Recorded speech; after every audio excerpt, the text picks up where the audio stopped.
निर्मल बांग institutional equities के CEO Rahul Arora हमारे साथ जुड़ गए हैं स्टूडियो में। उनसे बात करते हैं मार्केट्स को लेकर। Rahul, good afternoon. सबसे पहले तो आज का सबसे बड़ा topic HDFC bank. I am sure आपने भी उस एनालिस्ट कॉल में हिस्सा लिया होगा। आपका क्या व्यू बना उसके बाद, और जो आज मार्केट ने रिएक्शन दिया, क्या वो जस्टिफाइड है? एक तरफ से हाँ Anuj, firstly good afternoon and thank you for having me on your show. Obviously Anuj, जब एक ऐसा बेहीमौत आपको जाके बोलता है कि एसेट क्वालिटी और नेट इंटरेस्ट मार्जिन पे अगले 2-3 क्वार्टर में प्रेशर होंगे और काफ़ी हद तक होंगे, 25 से 30 बेसिस पॉइंट का अगर आप नेट इंटरेस्ट मार्जिन पे इम्पैक्ट बोल रहे हैं तो ऑब्वियसली उसका आरओए और आरओई पे इम्पैक्ट आएगा, तो एक वैल्यूएशन रीसेट आना है। लेकिन मुझे लगता है अनुज, अगर बहुत इससे ज़्यादा भी अगर भयंकर रिएक्शन आना था तो आज शायद आ चुका होता। The point is I would not be surprise if this dip is bought into tomorrow. लेकिन हाँ, क्या ये इस वक्त अगर आपका 6 महीने का नज़रिया है तो क्या ये टॉप पिक होगा बैंकिंग सेक्टर में, ये डिबेटेबल है। मुझे लगता है कि शायद और मौके आपको बेहतर मिल सकते हैं अगले 6-8 महीने के लिए, क्योंकि ऐसी बहुत सारी चीज़ें अनुज जो एचडीएफसी और एचडीएफसी बैंक के एक होने से अगले 6-8 महीने में ही क्लैरिटी मिलेगी। Right, slippages, provisional coverage ratio, बहुत सारी चीज़ें हैं जो स्टेज 1 स्टेज 2 में या स्टेज 3 में एचडीएफसी के थे जो एचडीएफसी बैंक के नहीं थे, and so on and so fourth. तो आई थिंक अगले 6-8 महीने में थोड़ी क्लैरिटी मिलेगी। अगर ज़्यादा प्राइस करेक्शन भी नहीं हुआ तो ये टाइम करेक्शन का कैंडिडेट ज़रूर है। तो आई थिंक ये अगर आप लॉन्ग टर्म का व्यू लेके चल रहे हैं 3-4 साल का, तो आप खरीद लीजिए आज। लेकिन अगर आपका थोड़ा शॉर्ट टर्म का नज़रिया है तो I think this will probably not be the preferred name in private banks at this point in time, क्योंकि जो कमेंट्री आई है अनुज उसके बेसिस पे वैल्यूएशंस शॉर्ट टर्म में थोड़े स्ट्रेच जरूर लग रहे थे। ओके, तो आपने कहा कि शॉर्ट टर्म में बेटर अपॉर्चुनिटीज होंगी आपके पास, वो क्या होंगी, क्या नाम इन पर्टिकुलर अगर बैंकिंग की बात कर ले तो? State bank of India and bank of Baroda. Okay, I think मेरे हिसाब से पब्लिक सेक्टर बैंक्स में ज़्यादा डेल्टा है प्राइवेट सेक्टर के मुकाबले। ऑब्वियसली प्राइवेट सेक्टर में हर एक बैंक में कुछ ऐसी चीज़ें हैं जो इवॉल्व होंगी, जैसे ऑब्वियसली एक लीडरशिप चेंज है कोटक महिंद्रा बैंक में। इंडसइंड बैंक लुक्स ओके थोड़ा, पर वो क्या है ना, थोड़ा हाई बीटा हो जाता है। क्योंकि अगर मार्केट यहाँ से अगर गॉड फॉरबिड अगर 18,000 चला गया तो वो एचडीएफसी कोटक वगैरह से ज़्यादा गिरेगा, तो एक बीटा फैक्टर आ जाता है। बट आई थिंक अगर आपको लार्ज कैप्स में रहना है तो मेरी राय यही होगी कि आप पब्लिक सेक्टर में ज़्यादा रहिए। हम कुछ ही दिन पहले चर्चा कर रहे थे अनुज एडिटर्स राउंड टेबल पे कि जो क्रॉस सेलिंग है पब्लिक सेक्टर बैंक्स में, वो प्राइवेट सेक्टर बैंक्स के मुकाबले बहुत कम है अनुज, जो आपके फ़ी इनकम में जाती है। तो अगर एसबीआई और बैंक ऑफ बड़ौदा, चाहे उनका म्यूचुअल फंड हो, लाइफ इंश्योरेंस वगैरह हो, अगर वो थोड़ा अपसेलिंग हो जाए तो आरओए पे बहुत इंपैक्ट आता है अनुज। और पिछले 2 क्वार्टर में आप देखेंगे आरओए और आरओई जो बैंक ऑफ बड़ौदा और एसबीआई बैंक की है वो लाइफ टाइम हाई पे जा चुकी है, and still neither of them are trading at 1.5 time book. In fact bank of Baroda तो आपको 1 टाइम पे मिल रहा है। तो आई थिंक कुछ ऑप्शन वैल्यू भी है एसबीआई में। मुझे नहीं पता अगर एसबीआई म्यूचुअल फंड कभी लिस्ट हो, बॉब कार्ड्स की चर्चा हो रही है लिस्टिंग की, तो ये कुछ ऑप्शन वैल्यूज भी हैं। लेकिन अगर बैंक्स में मुझे अगले 6-8 महीने के लिए खेलना है तो मुझे पब्लिक सेक्टर बैंक्स में ज़्यादा झुकाव होगा, और with in public sector banks I think ज़्यादा मेरा टिल्ट होगा बैंक ऑफ बड़ौदा और एसबीआई बैंक पे। राहुल, क्या पब्लिक सेक्टर दूसरी कंपनियां, आप देखिए पावर कंपनियों में जिस तरह से तेजी देखने को मिली है, डिफेंस कंपनियां लार्जली एक डिस्कवर्ड ट्रेड है, लेकिन आजकल पूरा जो लाइमलाइट है वो पावर कंपनियों में है। वेदर इट्स पावर ग्रिड, आपकी पीएफसी, आरईसी, एसजेवीएन जैसे स्टॉक्स भी भागने लगे हैं। इधर कुछ खास पक रहा है क्या? कुछ अपॉर्चुनिटी आप लोगों ने ढूंढी है इसमें? देखिए हर्षदा जी, इसमें यही है, ग्रोथ और वैल्यूएशंस को आपको मैरी करना है। तो जैसे आप डिफेंस की जैसे आपने चर्चा की, my mind goes back to जब हिंदुस्तान लीवर या रिलायंस ने 10-10 साल के बाद ब्रेकआउट दिया था, तो इन स्टॉक्स के साथ क्या हुआ था। तो ये हमें लगता है कि कभी कभी एक्सेसिव हो जाता है, क्योंकि अगर मैसगांव डॉक की बात करूं तो अगर आप पिछले 18 महीने का चार्ट देख लें तो इट्स बिन अ 10x, पर सारे 10x नहीं हुए हैं, कुछ डबल हुए हैं, कुछ ट्रिपल हुए हैं, but these are coming off many years of under performance and under ownership. तो एक टेक्निकल फैक्टर भी आ जाता है कि अगर एक सेक्टर अच्छा कर रहा है तो आप बाकी में भी, आपने एक सेक्टर का जिक्र नहीं किया, वो मैं ऐड करना चाहूंगा, रेलवेज भी एक ऐसी प्ले है जहां पे बहुत चर्चा हो रही है। हम डेडिकेटेड फ्रेट कॉरिडोर की बात कर रहे हैं, आप देख लीजिए जिस तरह से सीमेंट कंपनीज रेलवे साइडिंग्स वगैरह लगा रही हैं, तो चाहे राइट्स हो, आईआरसीटीसी हो, तो आई थिंक ऐसी बहुत सारी कंपनियां हैं इंडस्ट्री लीडर्स में पब्लिक सेक्टर में, जहां इवन इफ द स्टॉक्स समझो आज की डेट में आप देख रहे हो कि डबल, ट्रिपल, क्वाड्रुपल भी हुए हैं, हो सकता है कि आज भी वैल्यूएशंस आपके फेवर में हो, और वहां पे आप मेरे ख्याल से आप इंडस्ट्री लीडर्स के साथ ही रहिए। आप जिस भी सब सेक्टर में देखते हैं, आई वुड नॉट से आप सारे पीएसयूज खरीद के चले जाएं, लेकिन आप हर एक सब सेगमेंट में, चाहे बैंक्स हो, डिफेंस हो, I'm not so sure about insurance, Harshada ji, because LIC is losing market share. So I'm not really sure about public sector insurance, but बाकियों में I think there is definitely value to be had. In fact, आप public sector insurance की भी बात कर सकते हैं. SBI Life, almost 17-18% का return on embedded value और return on equity है. It's not even at 2 times price to embedded value. और आपको याद होगा जब HDFC Life इन वैल्यूएशंस या ये रिटर्न रेशियोज और ग्रोथ पे चल रहे थे, उनका तो एक जमाने में 4.5 times price to embedded value हो था. तो I think there is enough and more opportunity in public sector, but stay with the leaders and identify with caution. Veeru, Rahul, अब आते हैं 2-4 स्टॉक्स पे और मैं ऑटो स्पेस से 2 लीडर्स की बात करूंगा. पैसेंजर व्हीकल्स में टाटा मोटर्स, साथ ही साथ M&M, दोनों ही स्टॉक्स जब मैं आपसे बात कर रहा हूँ ऑल टाइम हाई पे ट्रेड कर रहे हैं. और इधर बजाज ऑटो और हीरो मोटोकॉर्प. अब यहाँ पे नई एंट्री की गुंजाइश कितनी है, या फिर एग्जिस्टिंग जो लोग हैं उनके लिए आपका कितना अपसाइड और बाकी है आपके मुताबिक? And specially Tata Motors China factor के चलते भी थोड़ा सा कोरिलेट करके मैं आपसे पूछना चाहूँगा. वीरू, अगर आप सिर्फ पैसेंजर व्हीकल्स की बात करें तो my tilt would be more towards Maruti as oppose to Tata Motors. I think जो आपने चाइना का एक जिक्र किया और उसमें अगर आप सीवीज खेलना चाहते हैं तो I would rather play through Ashok Leyland. I think that would be the order that I would like to play it. I think अगर आप अशोक लेलैंड के नंबर्स देखें हमारे यहाँ पे, I think the EPS between FY23 reported and FY25 expected, EPS almost double होने जा रहा है. It's a great play to be having. I think यहाँ से भी मुझे लगता है कि अगर आप निवेश करें तो 215-220 का भाव मुझे आराम से अशोक लेलैंड पे लिखता है. रिटर्न रेशियोज भी I think high teens low 20s की तरफ जा रहे हैं और मार्जिन एक्सपेंशन भी काफ़ी हद तक अच्छा है. मारुति में आप देख लीजिए, हालांकि आप मास सेगमेंट में प्रेशर देख रहे हैं जो कि वो अल्टो, ए स्टार वगैरह हैं, लेकिन अगर आप मिड टू प्रीमियम देखें, चाहे वो सियाज हो, एस क्रॉस, ब्रेजा वगैरह, sales are doing exceptionally well. तो I think if you want to play passenger vehicles, I would definitely rate it ahead of Mahindra and Tata Motors. And if I was to play through CVs, ऊपर से जैसे आपने very correctly point out किया, China का एक question mark factor रहता है. Two wheelers की अगर आप चर्चा करें वीरू, तो I think I would like to take a contrarian call. Eicher Motors पे मेरा थोड़ा ज़्यादा झुकाव होगा as oppose to the names you have taken. हालांकि राजीव बजाज ने काफ़ी पॉजिटिव कमेंट्री दी है in terms of their launches and what is likely to be coming out.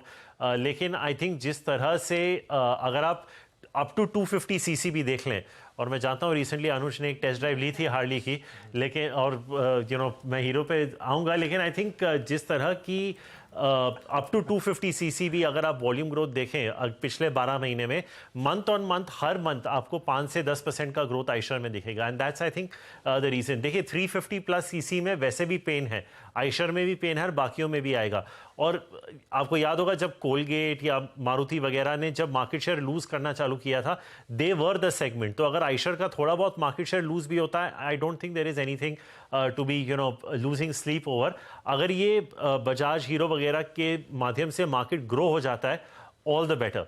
And अगर आप एकदम बॉटम ऑफ द पिरामिड खेलना चाहें तो then I think the preference would be for Hero MotoCorp. I think dividend yield, if I look at the mass players, is definitely the highest amongst the other when I compare it to the other two. तो I think this is how I would like to play the auto space Viru. I think Maruti for PVs, Ashok Leyland commercial vehicles में, premium two wheelers में Eicher, and mass में I would play through Hero. Mass में हीरो. राहुल, ये जो hero MotoCorp ने अपने products का प्रीमियराइजेशन करा है, क्या उसमें सक्सीड हो पाएंगे? आई होप आप अनुज के साथ वो राइड लेंगे कुछ दिनों बाद, लेकिन क्या सक्सीड हो पाएंगे? नहीं, आई थिंक देखिए एक बहुत बड़ी अपॉर्चुनिटी है इंडिया में over the next many years. अगर आप कंपैरेटिव मार्केट्स देखें एशिया में भी, तो ये ग्रोथ रेट ऑब्वियसली क्योंकि डिप्रेस बेस पे आ रहा है, तो ऑब्वियसली अगर ये आप सब सेगमेंट की रिपोर्टिंग देखें तो obviously it will grow at very high double digits for the foreseeable future.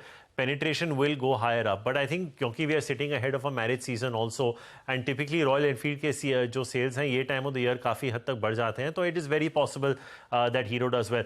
सबसे इंपॉर्टेंट बात वीरू ये है कि लोग वेट कर रहे थे कि हीरो का ये प्रोडक्ट कब लॉन्च होगा, क्योंकि चर्चा में तो ये काफ़ी समय से था. तो I think now that it has launched, I think ये डिस्ट्रीब्यूशन गेम बन जाता है कि how soon can you make it reach out to a pan India level. ये ऑब्वियसली मार्जिन एक्रीटिव है, इससे आपको ज्यादा वॉल्यूम ग्रोथ नहीं मिलेगी, मार्जिन एक्रीटिव ज्यादा होगा because your volumes are low but prices are higher. Blended I think this is going to be very very positive for Hero of the longer term. बिल्कुल, आप भी ले सकते हैं वो टेस्ट राइड, वैसे कोई रुकावट नहीं है इसमें. ठीक है ना? ओके, डेफिनेटली अक्टूबर के आखिरी में. बिल्कुल. खैर एनीवे, मार्केट में थोड़ी सी अब गिरावट और बढ़ रही है. राहुल, रिलायंस पर क्या व्यू है अब? मुझे याद है लास्ट जब हम मिले थे तो आपका पॉजिटिव व्यू था काफ़ी रिलायंस को लेकर, वो तेज़ी हुई भी थी उसके बाद, लेकिन उसके बाद जब से जियो फाइनेंशियल सर्विसेज डीमर्ज हुआ है उसके बाद से शायद ट्रिगर का कुछ अभाव रहा है या कुछ स्टॉक ने काफ़ी अंडर परफॉर्म किया है, उस पर क्या व्यू है? दो बड़े ट्रिगर्स थे अनुज जो आउट ऑफ द वे हो चुके हैं, जो है कि रिटेल की जो वैल्यूएशन सेट होनी थी और दूसरा जिनका आपने अभी जिक्र किया जियो फाइनेंशियल का। I think it is now going to track earnings Anuj. I don't think ऐसे कोई इमीडिएट ट्रिगर है। हालांकि अगर आप लिस्टिंग की भी बात करना चाहें तो इंडिकेटिव वैल्यू तो हमको वैसे ही मिल चुका है जैसे जियो में था। I think this is now going to track earnings. तो अगर आप रिलायंस का अगर आपका प्रोजेक्टेड अर्निंग्स ग्रोथ समझो 15% है, I think it is very reasonable to expect कि आपको वही रिटर्न मिले। तो आई थिंक उस लेवल की बुलिशनेस शायद अभी नहीं रही क्योंकि it has played out remarkably well as a stock. तो क्या हो जाता है कि you have to temper your expectations every now and then, but do I have reason to sell it today if I am holding it in my portfolio? नहीं, ऐसी कोई वजह तो नहीं है कि मैं बेचूं। पर हाँ, क्या ये यहाँ से मल्टी बैगर हो सकता है या जिस तरह की रन 850-900 से जो ब्रेकआउट होके अभी 2500 के आसपास की, उस तरह की भयंकर rally I don't think Reliance में आएगी। That being said, I would still have it in my portfolio if I am a holder. Okay, और ये जियो फाइनेंशियल सर्विसेज पे कोई व्यू, और उसके बाद जो बजाज फाइनेंस में रिसेंटली मूव आया उस पर कोई व्यू आपका? जियो फाइनेंशियल पे तो नहीं Anuj, because we don't track that stock officially. लेकिन Bajaj Finance, I mean what can I say, I think even if the growth rate जो 35-40% थी, जैसे आपको याद होगा HDFC बैंक एक ज़माने में 25% ग्रो करता था। जैसे जैसे बेस, अभी आप IT ले लीजिए अनुज, अगर इन्फोसिस और TCS आपको ये बेस पे भी अगर आपको 10% का टॉप लाइन ग्रोथ दे दें तो आपको वैल्यूएशन मिल जाएगा। तो आई थिंक वो एक थोड़ा रीसेट है। लेकिन I think for the kind of, I think it's still 4.5-5% का ROA है। ROEs आर 25% प्लस है। वैल्यूएशंस जैसे मैंने कहा कि प्राइस और टाइम करेक्शन एक आ चुका है। ऑब्वियसली जियो का एक फैक्टर था। आई डोंट थिंक ऐसी कोई भयंकर कंपटीशन है इस वक्त अनुज। आई थिंक अगर आप कंज्यूमर ड्यूरेबल फाइनेंसिंग में भी देख लें, हालांकि कोटक, HDFC, कैपिटल फर्स्ट सब ने एक एंट्री की है और रिस्पेक्टेबल मार्केट शेयर्स गेन करने की कोशिश है। But when we talk to people like Vijay Sales and Croma, Bajaj finance is still far ahead in terms of financing these products and the kind of products they are financing also. अभी जैसे अगर आप consolidated entity ले लें Anuj, Bajaj asset management अभी launch हुआ है recently. I think जैसे जैसे वो स्केल अप होगा वो बजाज फिनसर्व के भी वैल्यूएशंस में आपको देखने को। So I think both the stocks at dips are definitely buys for me. Polycab जैसे ट्रेड्स पर अब आपकी क्या राय रहेगी? क्योंकि यहाँ पर हमने एक बहुत तगड़ा रन देखा है, बीच में लगा लोगों को मौका मिलेगा लेकिन वो बहुत ही शॉर्ट लिव्ड था और आज 5200 के ऊपर है वो स्टॉक। आई थिंक हमारी काफ़ी चर्चा हुई है पॉलीकैब पे इन द पास्ट, और आज भी जैसे आपने कहा कि बाजार गिरा हुआ है। And I think if I am not mistaken 2.5-3% आज भी स्टॉक ऊपर है। तो आई थिंक एक रीज़न ये भी हो सकता है क्योंकि RR cable as listed today, तो एक वो भी एक पॉजिटिव इफेक्ट आता है। इसमें यही पॉइंट मैं दूंगा जो मैंने रिलायंस के लिए कहा, valuations are definitely on the higher side, लेकिन अगर आपको ग्रोथ मिलती रही तो ये चढ़ता जाएगा मेरे हिसाब से आगे। आई थिंक हमारे मिड कैप कवरेज में से जो लास्ट क्वार्टर के रिजल्ट थे, this was one of the top 5 results. अगर आप टॉप लाइन एबिटा और बॉटम लाइन देखें तो हमें और return ratios are the best in class. I think पूरा अगर आप सेगमेंट देखें, KEI, KEC, RR केबल वगैरह, आप जो भी केबल्स और वायर्स को डालते हैं, आई think it is definitely best in class, in fact even better than Havells. तो डिस्ट्रीब्यूशन रीच इनकी बहुत ज़्यादा है।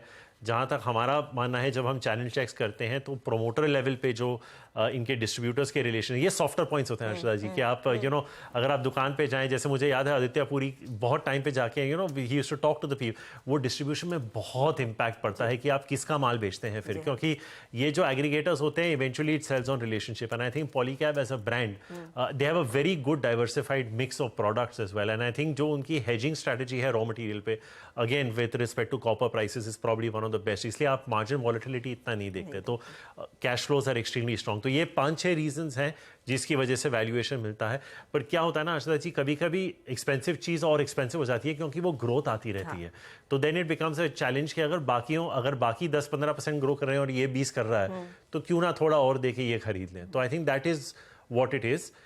How much more from here, I don't know, but will it be one of the top picks in that sub-segment? Definitely. लोग कहते हैं ना कि अच्छी चीज महंगी होती है, बिल्कुल। वो वैसी ही है। अच्छा राहुल, मिड कैप्स में जो बीच में हमने शेकआउट देखा था, उसके बाद लोग लार्जली कह रहे थे कि लोग अपनी पोजीशन थोड़ी सी शिफ्ट करेंगे, हेवीज की तरफ आएंगे। क्या आपने कुछ ऐसे कॉन्शियस कॉल्स लिए हैं, कुछ शेयरों से आपने एग्जिट किया है और फिर हेवीज की तरफ गए हैं? आज भी मैं मानता हूं कि valuations in large caps are better than mid caps, and मुझे लगता है कि जैसे वो एक दिन का फॉल आया था कुछ दिन पहले, मेरा होप था कि वो 2-3 दिन और चले ताकि स्टॉक्स एक ऐसे भाव पे आ जाएं कि we can thump the table and tell people to buy, but unfortunately हुआ नहीं। और इसका एक ही कारण है लिक्विडिटी, क्योंकि आज की डेट में भी जब हम कुछ फंड मैनेजर से बात कर रहे हैं, जो डेली फ्लोज आ रहे हैं Harshada ji, it is unbelievable. It is obviously आप वो एनुअलाइज नहीं कर रहे हैं, किसी को 30 करोड़, किसी को 50, किसी को 100 करोड़ डेली बेसिस पे 20,000 के निफ्टी पे आ रहा है। तो ऑब्वियसली ये फंडामेंटल्स आपके स्टॉक प्राइसेस को डिक्टेट नहीं कर रहा। आपका एज अ फंड मैनेजर ये मैंडेट नहीं है कि आप कैश पे बैठें। अगर आपका पैसा है, you have to deploy it. आप 3-5% एट बेस्ट कैश रखेंगे। प्रॉब्लम यह है कि वो आज की डेट पे 3-5% भी अगर इंडस्ट्री लेवल पे मैं कैश ले लूं, वो भी आई थिंक नंबर कुछ 70 to 80,000 करोड़ के आसपास है सिर्फ म्यूचुअल फंड्स का। तो ये आई थिंक वो जमाना जब स्टॉक्स 30-40% गिरते थे वो शायद गए। एक होप था लास्ट वीक कि वो शायद देखने को मिले, लेकिन मुझे लगता है कि value is far more in the large cap space than it is in the mid cap. मैं उदाहरण दे देता हूँ। I think Federal Bank and HDFC bank would be going at very similar valuation 19-20 का शायद। I think I am not looked at how the valuations will reset after today's fall, but ऐसे अगर आपके 19-20 के फर्क हों तो वाई नॉट। जैसे फार्मा में JB chemicals, Ajanta, are two stocks we really liked. If I stack them up against Sun Pharma and Cipla, in fact they will be more expensive, तो why not go for Sun and Cipla. तो ये हर एक सेक्टर्स में आपको देखने को मिलेगा जहां पे मुझे लगता है कि लार्ज कैप के वैल्यूएशंस फिलहाल थोड़े ज्यादा रीजनेबल दिख रहे हैं as opposed to mid caps. Okay, Cipla पर कोई व्यू आपका कवरेज में है सिप्ला? बिल्कुल, it has been our top large cap domestic recommendation for a मुझे व्हाइल। याद था, इसके लिए मैं जी, तो आई थिंक लार्ज कैप में हमें हमारा झुकाव हमेशा टोरेंट, जाइडस और सिप्ला की तरफ रहा है। If you want to play a hybrid, domestic ये है। आई थिंक अनुज, अगर आपको एक रीजनेबल हाइब्रिड प्ले करना है तो सनी है आपका, जिसने सिकोआ, इलूमिया, विनलेवी वगैरह के प्रोडक्ट्स बहुत अच्छी तरीके से यूएस में मार्केट किए हैं। बाकियों को उस तरह की सक्सेस नहीं मिली है। एक रेवलिमिड आके निकल गया, बट बाकी जो है काफी उस लेवल के नहीं है, $1.5-2-3 बिलियन के ड्रग्स। लेकिन ऑब्वियसली सिप्ला में अनुज एक कॉर्पोरेट एक्शन की अनाउंसमेंट की वेट हो रही है। वो आए ना आए पता नहीं, बट आई थिंक आज की डेट में भी इनहेलर की लीडरशिप अगर आप देखें इज क्वाइट रिमार्केबल। हमें लगता है कि अगले 2 साल जो FY 23 और 25 के रिपोर्टेड हैं, हमारे हिसाब से अर्निंग 16% कंपाउंड होंगे। It doesn't matter who leads the management. I think the business is extremely good. The cash flows will fund themselves. The past acquisitions have been extremely solid. तो इसमें कोई दिक्कत नहीं है। आप सिप्ला और टोरेंट दोनों मेरे हिसाब से इस भाव पे देख सकते हैं। And like I was just saying, अगर आप मिड कैप्स में जाना चाहें तो अजंता और JB शायद, but I think it's a space Anuj, मुझे लगता है कि ये अगले 4-5 महीने में आपको सरप्राइज करता जाएगा। ये थोड़े वैल्यूएशंस रीसेट होते जाएंगे। कोई और नया स्टॉक आपकी कवरेज में आया? पिछली बार आपने जिलेट और PNG की बात की थी जी। कोई नया स्टॉक जो आपने कवरेज में ऐड किया? ऐसे तो कोई कुछ खास फ्रेश इनिशिएशन नहीं किया अनुज। आई थिंक इंश्योरेंस पे हम लोग एक पीस शायद बहुत जल्द निकालने वाले हैं। लेकिन हमने पिछली बार 2-3 स्टॉक्स में SBI लाइफ रही है आपका? हाँ जी, तो we are just going to be putting out some fresh research on it, but I think हमने पिछली बार पावर मैक, अपार और एरिस लाइफ साइंसेज की बात की थी। आई थिंक ये 3 नाम हैं जो स्मॉल कैप स्पेस में जो हमें अभी भी काफ़ी हाई कन्विक्शन लगता है। एक्चुअली अनुज, आपने जिलेट का जिक्र किया, despite the stock moving up 35%, मुझे नहीं लगता कि वैल्यूएशंस अभी भी ज़्यादा इतने एक्सपेंसिव हैं जिलेट पे relative to what the rest of the consumer package. तो I think Apar, Power Mech और एरिस जो थे वो अभी भी मुझे लगता है कि काफ़ी स्ट्रॉन्ग रहेंगे। Obviously on a case to case basis हर एक सेक्टर्स में आपके कुछ mid and small cap ideas रहेंगे। जैसे we really like the gas space, right? Gujarat Gas is something that we like, and in cement Birla Corp. I think these are a couple of names I think we have not spend too much time discussing, लेकिन हमें लगता है यहाँ से भी earnings growth in दोनों में बहुत स्ट्रॉन्ग आ सकती है। बिरला कॉर्प ऑब्वियसली उसका मुकुटबान का प्लांट अभी अप एंड रनिंग हो चुका है, और गुजरात में मोरबी बेल्ट पूरा रिकवर हो चुका है। तो आई थिंक जिस तरह की प्राइसिंग की बात मैनेजमेंट कर रही है, I think these could be 2 very very good stocks to be holding as well. Okay, Biru? Rahul, IndiGo पे आपका व्यू क्या है? आई मीन जो पोस्ट कोविड डिप था वहाँ से आपका पैसा तिगुना हो चुका है। मैंने 800 रुपये पे जिसने कॉल ली होगी वो 2400-2800 का भाव देख के आया। अब प्रमोटर सेलिंग, बार बार वो 5-5 महीने के अंतराल में चंक आना है सेल होने के लिए। क्रूड एट 94 प्लस इनके इंजन इश्यूज, काफ़ी इनके फ्लाइट्स जो हैं और जो एयरक्राफ्ट हैं वो ग्राउंडेड हैं बिकॉज ऑफ इंजन्स। आपका व्यू इस वक्त क्या बनता है इस वक्त इंडिगो पे? ये क्वार्टर बहुत ही स्ट्रांग होगा Veeru. I think you are getting into festive season, marriage season and the cricket world cup. तो आई थिंक जो Q3 के रिजल्ट्स हैं वो बहुत स्ट्रांग होंगे। आई थिंक जिस तरह से रियलाइजेशंस रीसेट हुए हैं ये प्री कोविड लेवल्स पे तो नहीं जाने वाले, जहाँ तक मेरा अनुमान है। आई थिंक ये realisations are here to stay. हो सकता है कि आपकी डिमांड ग्रोथ थोड़ी कम हो जाए as the year goes on, क्योंकि G20 वगैरह भी थे, तो शायद कैलेंडर ईयर 2024 में not be as strong in terms of passenger footfalls, लेकिन मुझे नहीं लगता कि रियलाइजेशन ज़्यादा गिरेंगे।